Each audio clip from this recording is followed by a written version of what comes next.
مرد حق باطل کے آگے مات کھا سکتا نہیں، مرد حق باطل کے آگے مات کھا سکتا نہیں، سر کٹا سکتا ہے لیکن سر جھکا سکتا نہیں۔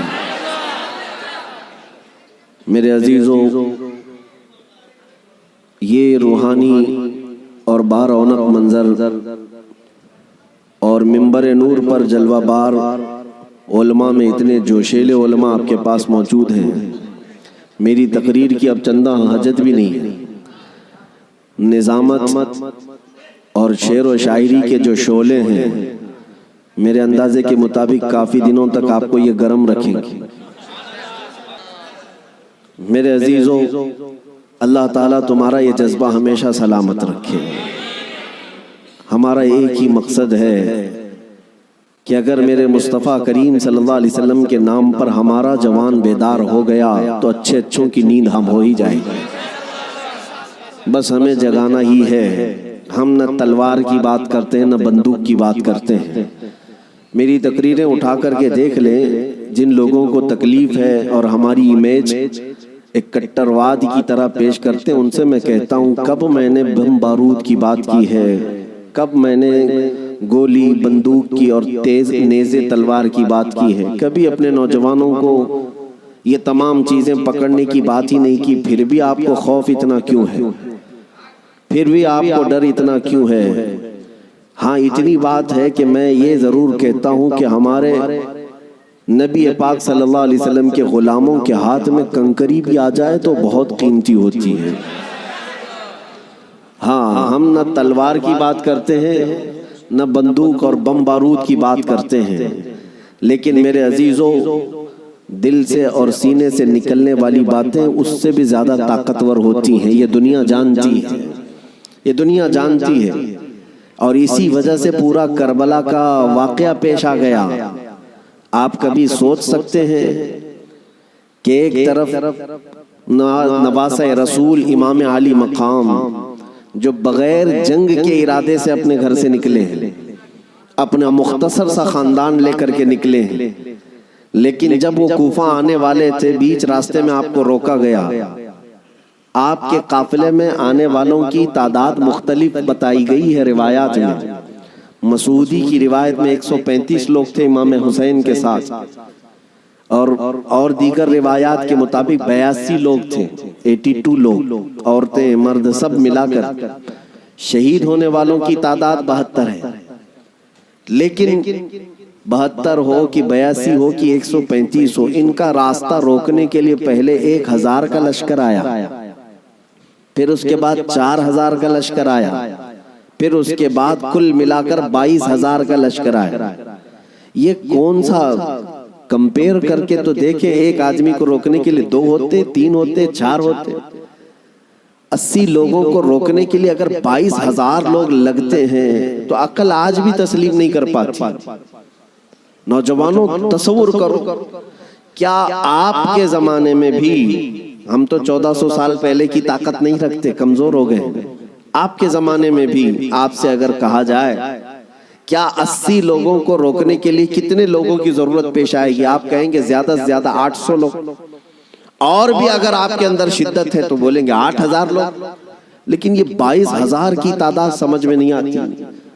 یہ آپ کو آج بھی سمجھنے کی ضرورت ہے کہ دشمن کے اور باطل کے خیمے میں اہل حق کا رعب کتنا ہوتا ہے، اہل حق کا خوف کتنا ہوتا ہے۔ 1400 سال سے یہی نیم چلا رہا ہے، یہی دستور چلا رہا ہے۔ حق جماعت تھوڑی ہوتی ہے اور کفر کی طاقت بہت زیادہ ہوتی ہے، لیکن پھر بھی اہل حق کے دل میں خوف نہیں ہوتا کہ ہم 80 ہیں، بلکہ خوف انہی 22000 کے دل میں ہی ہوتا ہے۔ آج بھی ہم دیکھ رہے ہیں الحمدللہ ہماری تعداد کم ہے، ہمیں آج مائنورٹی کہا جاتا ہے، ہمیں آج مائنورٹی کہا جاتا ہے۔ ہمارا حال تو یہ ہے کہ ہمارے پاس کچھ بھی نہیں، اسلحہ نہیں، بم بارود نہیں، طاقت نہیں، ہمارے تو نوجوان ڈپارٹمنٹ میں بھی نہیں، عہدوں پر بھی نہیں۔ ارے ہمارا حال تو یہ ہے کہ ہم حکومت کے تخت تک بھی نہیں پہنچ پاتے۔ ہمارا حال تو یہ ہے کہ سیاست میں ہماری کوئی نمائندگی نہیں، اور جو کچھ پہنچ بھی گئے بیچارے وہ کسی اور کی جھولی میں گر گئے۔ ہمارے پاس کیا ہے؟ مذہب و ملت میرے مصطفیٰ کے ناموس کی نمائندگی کرنے والا کون ہے؟ اکا دکا ہو سکتا ہے، لیکن یہی مائنورٹی ہو، اقلیت کی تعداد ہی ہے۔ ہمارے پاس کچھ بھی نہیں ہے۔ پھر میں پوچھتا ہوں یہ ٹی وی میں 24 گھنٹے صرف مسلمان ہی کیوں نظر آتے ہیں؟ میڈیا ان کا ہاٹ ایشو اگر آج کے زمانے کا ہے، کچھ بھی ہو، مسجد ہوگا، برقع ہوگا، داڑھی ہوگی، ٹوپی ہوگی، ہم ان سے پوچھتے ہیں میاں یہ تو بہت تھوڑے سے ہیں ہندوستان میں، ان کی حیثیت یہ ہے کہ پڑھے لکھے بھی زیادہ نہیں ہیں، عہدوں پر بھی زیادہ نہیں ہیں، سیاست میں بھی نہیں ہیں، لیکن پھر ٹیلی ویژن میں کیوں زیادہ ہیں؟ ٹی وی میں، نیوز میں یہ زیادہ کیوں ہیں؟ تو جانکار لوگوں کی طرف سے جواب آتا ہے کہ ساری دنیا آج تک وہ کربلا کا واقعہ بھول نہیں پائی۔ کربلا کا واقعہ بھول نہیں پائی اس لیے کہ آج بھی ان کو ایسا لگتا ہے کہ اگر ایک بھی غلام حسین کھڑا ہو گیا تو پھر چاہے مقابل میں کروڑوں ہی کیوں نہ ہو، خطرہ اسی ایک سے ہی نظر آتا ہے۔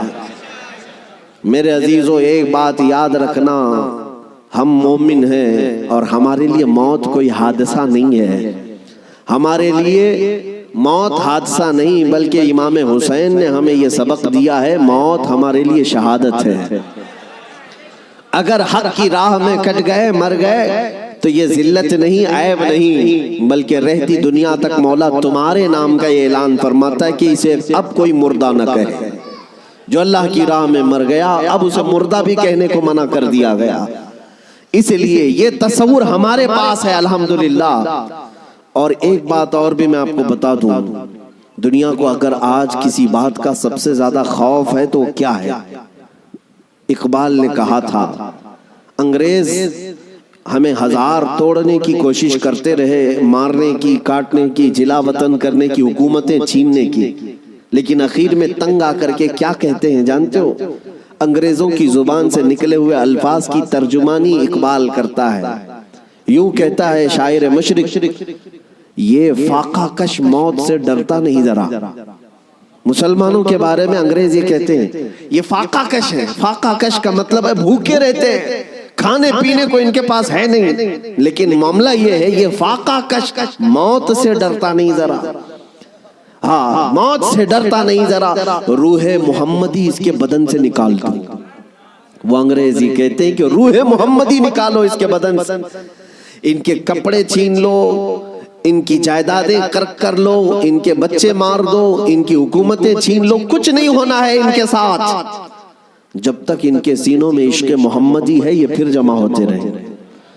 دنیا اس نقطے کو سمجھتی ہے میرے عزیزوں، اس لیے ہمارا وناش کرنے کی جو بات کرتے ہیں، یہ ان کی جب باتیں سنتا ہوں تو ہنسی بھی آتی ہے، مذاق بھی۔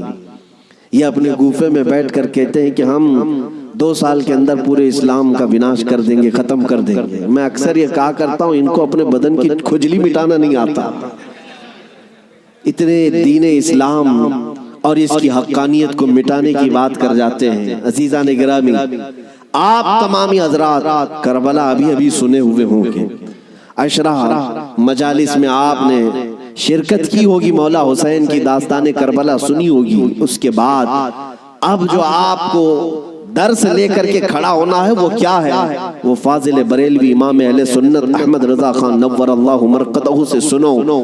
آپ نے یہ میسج دیا تھا، خوف نہ رکھ رضا ذرا، تو ہے عبد مصطفیٰ۔ خوف نہ رکھ رضا ذرا، تو ہے عبد مصطفیٰ، تیرے لیے امان ہے، تیرے لیے امان ہے۔ یہ ہم سب کے لیے میسج ہے۔ اگر آپ کو یہ لگتا ہے کہ میں مدینے کے تاجدار کا غلام ہوں تو خوف کو نکال کر پھینکو، کچھ نہیں ہونا ہے۔ یہ پھانسی کے پھندے، یہ جیل کی سلاخیں، یا تلواروں کی چمک، یا گولیوں بارود کی باتیں، یہ سب ہمارے لیے میرے عزیزوں موت کا ڈر نہیں بتا سکتی۔ اس لیے کہ حضرت مظفر حسین کچوچوی رحمۃ اللہ علیہ نے ایک بات فرمائی تھی، جب ان کو قید کیا گیا تھا جیل میں، تب انہوں نے کہا تھا مظفر کو مقید نہ سمجھ اے سیاد، میری اسیری بھی سنت آبائی ہے۔ ہمارا قید ہونا بھی ہمارے آبا و اجداد کی سنت ہے، اس لیے میں جس جگہ جاتا ہوں نوجوانوں سے ایک ہی بات کا خطاب کرتا ہوں کہ اپنے سینوں سے خوف نکالو، ڈر نکالو، اور اس بات کا یقین تم سے زیادہ کس کو ہے کہ ہمارا رازق اللہ ہے؟ اس سے زیادہ کون اس دنیا میں یقین رکھتا ہے؟ آپ ہیں، مومن ہیں، اللہ کی ذات پر یقین ہے آپ کو؟ ہمارے دانے دانے کا رازق اللہ ہے اور ہماری ہر سانس کا مالک اللہ ہے۔ جب تک میرا مولا نہ چاہے یہ پوری طاقتیں مل کر کے میرا بال بھی نہیں نوچ سکیں گی، اور جب رب تعالیٰ کو منظور ہو تو ہم چونٹی سے بھی ہلاک ہو سکتے ہیں۔